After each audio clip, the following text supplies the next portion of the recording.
C'est au beau séjour que le vice-président national en charge de la jeunesse de l'Union pour la République, UPR, a rencontré les sympathisants et adhérents de ce parti politique ce dimanche 11 août 2024.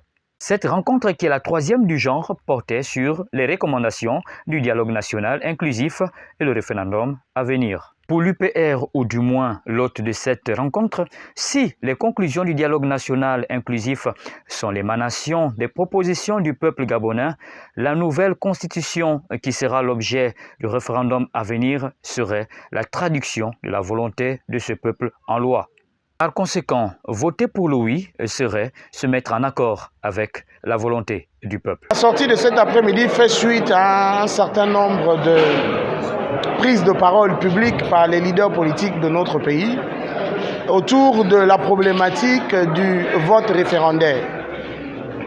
Tout comme moi, vous savez qu'il y a deux postures qui se dessinent au sein de notre pays, celle qui appelle à voter le oui et celle qui appelle à voter le non.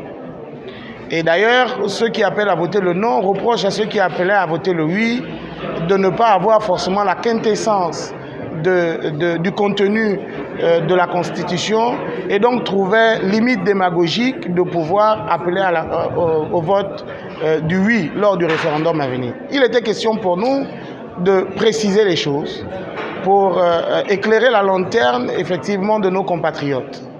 Nous avons, dans le cadre de notre prise de parole, articulé notre argumentaire en deux points.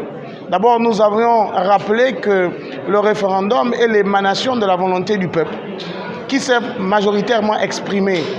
38 000 contributions, je rappelle, lors du dialogue national inclusif, qui était donc l'avant-rencontre au référendum à venir, et que, à côté de cela, nous avions un comité de transition pour la restauration des institutions qui s'est engagé publiquement à respecter la volonté du peuple, mieux à le traduire en loi. Et donc, fort de ce poste-là, nous estimions qu'il n'avait pas de raison de voter autrement que le oui lors du référendum à venir. Vous l'aurez donc bien compris, c'est un parti qui se réclame allié numéro 1 du CETRI et ne veut qu'une seule chose, que cette transition soit un succès. Nous avions été un tout petit peu écornés, nous, Union pour la République, sur la prise d'opposition qui a été la nôtre. Et nous disons qu'en plus de ce premier postulat, le deuxième, c'est celui de rappeler à l'opinion nationale, et même internationale, si besoin en était, que l'Union pour la République, au lendemain du 30 août, s'est positionnée comme étant le parti politique allié numéro 1 du comité de transition pour la restauration des institutions. Et qu'à ce titre, il n'y a aucune autre posture pour un allié comme nous que d'appeler à un vote du oui au référendum à venir. C'était donc important de préciser ces deux postes-là qui devraient pouvoir, comme on dit, éclairer, n'en déplaise à ceux qui nous reprochent la posture qui est la nôtre, mais éclairer le plus grand nombre sur notre posture. À bon entendeur.